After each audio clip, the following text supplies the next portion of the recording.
Ow! I just got pepper in my eye.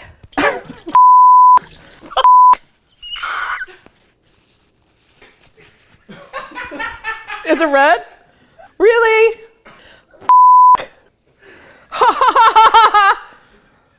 I pepper sprayed myself. Too complex.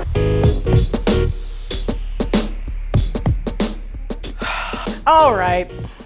So today we're gonna make barbacoa, which, fun fact, is the original word for barbecue. Traditionally is a dish where you dig a pit in your backyard and you surround it with rocks and you build a big fire and you cook the meat in banana leaves. I live in a condo, so I can't really dig a hole in my backyard. Also, traditionally, you use the head of something, like a cow or a goat. I decided to use beef cheeks instead, which you can get if you call your butcher ahead of time and say you need beef cheeks, they can get them for you. They're just a really cool, interesting, unctuous cut, nice, good, fatty flavors. So what I do first is I make sure that I salt the meat. I even do this a day before.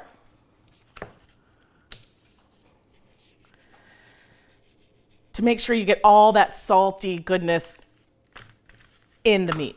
The next thing I'm gonna do, and this is inspired by Rick Bayless, who actually does a crock pot barbacoa. He says it's not cheating. What we're gonna do is an instant pot barbacoa, which is a little bit like cheating. But the first thing we're gonna do is make a red chili marinade or an adobo. First, we're gonna add 2 guajillo peppers. These are these kind of shiny, long red peppers. Cut them up. I've already taken the seeds out of these and destemmed and deveined these. 2 ancho chiles. These are these kind of wrinkly brown ones. They're kind of sticky. The next thing I'm gonna add is actually a chipotle chili in adobo sauce, a chipotle pepper from the can. Rick Bayless says it's okay, so I'm gonna do it. Right here, boom, right in there. Now, our other ingredients. We have brown sugar, which is mimicking a Mexican ingredient. They have this unrefined sugar that they use, usually get it in cones, about 2 tablespoons. I'm also gonna add some cider, apple cider vinegar. Adobo is traditionally a sauce, it's a vinegar base.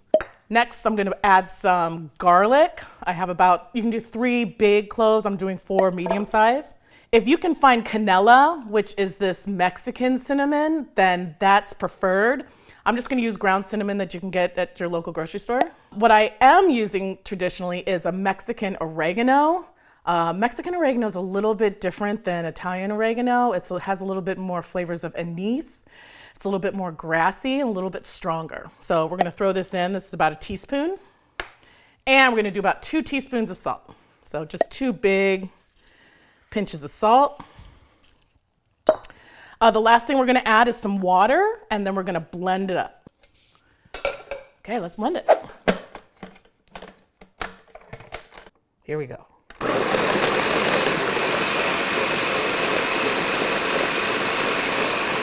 This takes a little bit of time, a couple minutes. What?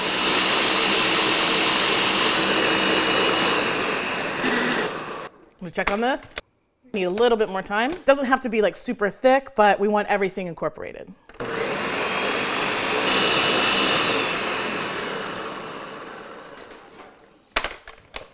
So this is what our sauce should look like. It's nice and incorporated. Smells delicious. The next step is to start browning our meat. So here's the big cheat, the Instant Pot. We have it on saute, we have it on high.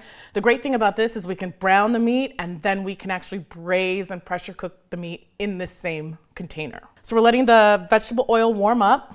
We're gonna use 312 dry hopped in this recipe. It's got a nice hop structure so that it can balance the beef, but it's not too bitter to overwhelm the dish.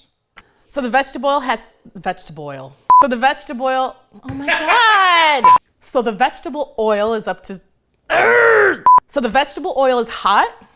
We're gonna start browning our beef cheeks. You want that sizzle when, did you see that? You want that sizzle when you first put the meat down. You wanna make sure you get a nice brown caramelized edge. You wanna make sure you don't overcrowd the pan. If you do, you won't get a nice browning. The meat will start steaming itself. So we're just gonna do these one at a time or as many as can fit. So this is where you speed it up and play that diddly diddly music.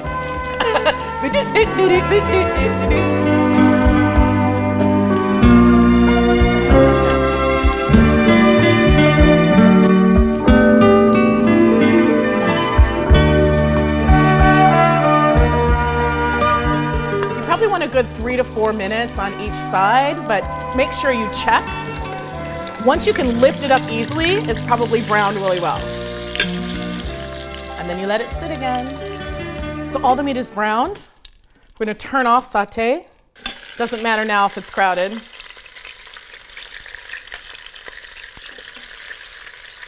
And I'm gonna pour our delicious marinade or adobo sauce over it.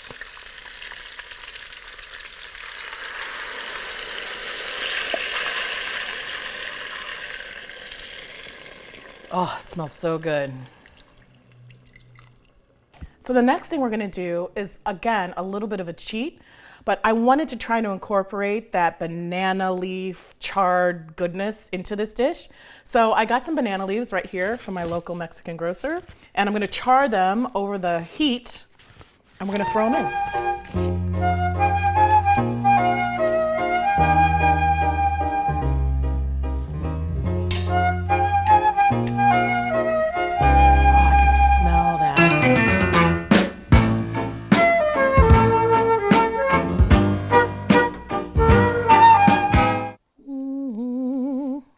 Okay, it cools off pretty fast.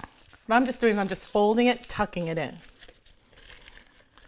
betwixt the beef cheeks. So the last thing, I saved the best for last. We're gonna put some beer in this delicious barbacoa using 312 dry hopped. Some. Just gonna kind of cover the meat. This is optional. You can add beer or not. I choose to add beer. I always choose beer. Don't know how to put the lid on it. We're gonna put this on high pressure for about 45 minutes.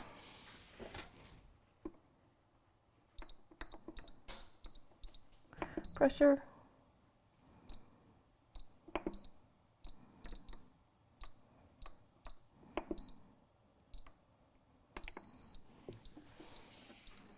And now we wait and drink the rest of that 312 dry hopped.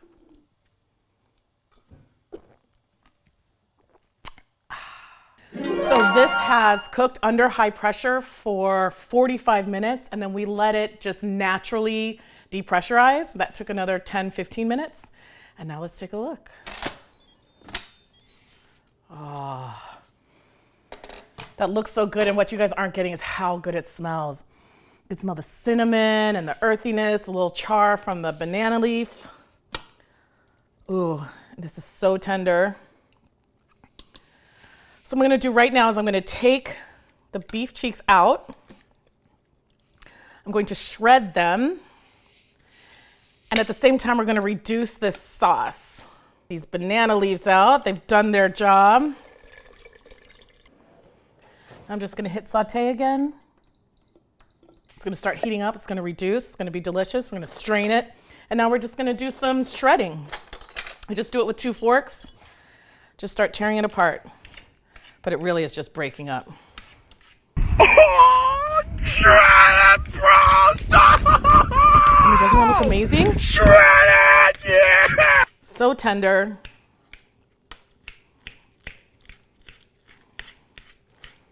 But I happen to have made some sauce already using this exact same method. I reduced it till it got to a nice thicker consistency. And I also strained it when I poured it out of the Instant Pot. And now I'm just going to pour it on our beef cheeks. A little toss. I mean, it even sounds good. I'm gonna throw some diced onions on top of it. This is pretty traditional. Diced onions, cilantro, and some lime wedges. We've actually diced this onion and then we rinsed it with water. So that gets rid of a lot of the overpowering strong flavors of onions if you're gonna eat them raw. Some cilantro, chopped cilantro. Then we'll just put some lime wedges around. Throw a little bit of salt on top. And I'm going to put some lime juice on myself. Sometimes that unctuous fat needs a little citric acid to help balance it out. I also serve it with some tortillas, so you can make some tacos. We're lucky enough in Chicago that we have some local tortilla makers. This happens to be a really great one. I have them warmed up with some tin foil in the oven at about 200 degrees. These were made this morning, so they're gonna be awesome. I'm using white corn tortillas. You can use yellow corn, you can use flour, but I prefer corn. All right, I'm just gonna go for it. It burns us. Get a warm tortilla, just dive right in there. Delicious barbacoa meat. I'm gonna put some extra onions on this, extra cilantro. Put my own squeeze of lime on. And here I go. Those flavors are so delicious. It's so melt in your mouth tender. I get a little bit of char, some nice peppery chilliness. I can taste that beer in there. It's just delicious. The only other thing I'd want is a little bit of hot sauce or salsa, but that's totally up to you. Have this with an awesome 312 dry hop. Recipes down below. Don't forget to like, comment, and subscribe, and I'll see you next time. Seriously, you guys. Too complex. Too complex.